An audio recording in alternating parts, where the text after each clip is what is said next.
very personal story that's set in Canada and the Middle East.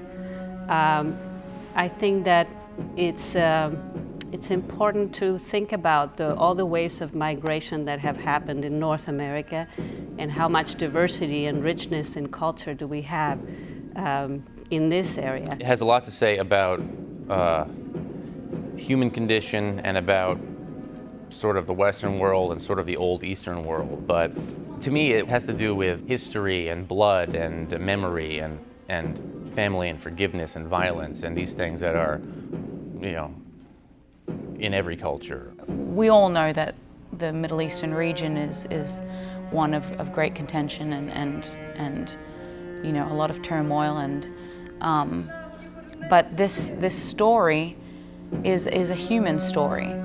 The playwright's very specific about saying that he's interested in the universality of the story. I think the whole way the play is approached from the beginning is it's a human story. It's a story about twins on a journey to find out their origins. Let no stone be placed on my grave, nor my name engraved anywhere.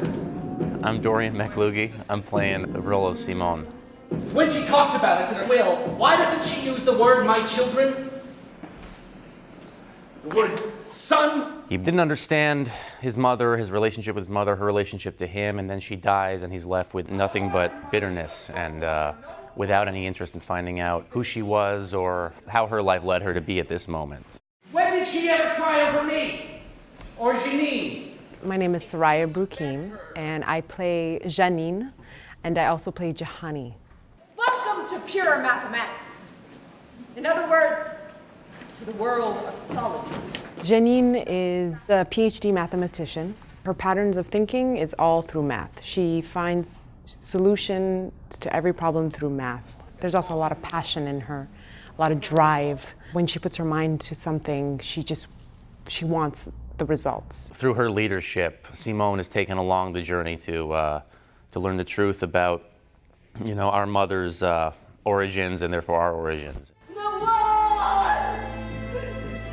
No one! Take my hand, no one! There are things we want to say at the moment of our death. Things we'd like to tell the people we have loved, who have loved us, to help them one last time. My name's Nadine Malouf. I play Nawal. My character goes through quite a lot in the show.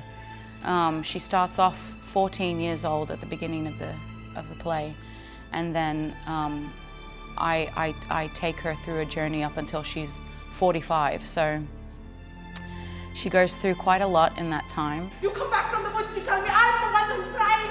Believe me, this child does not exist.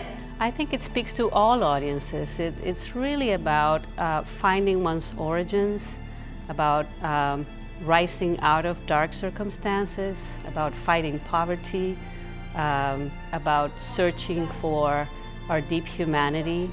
It's a story about love and forgiveness. So I think that those are universal themes.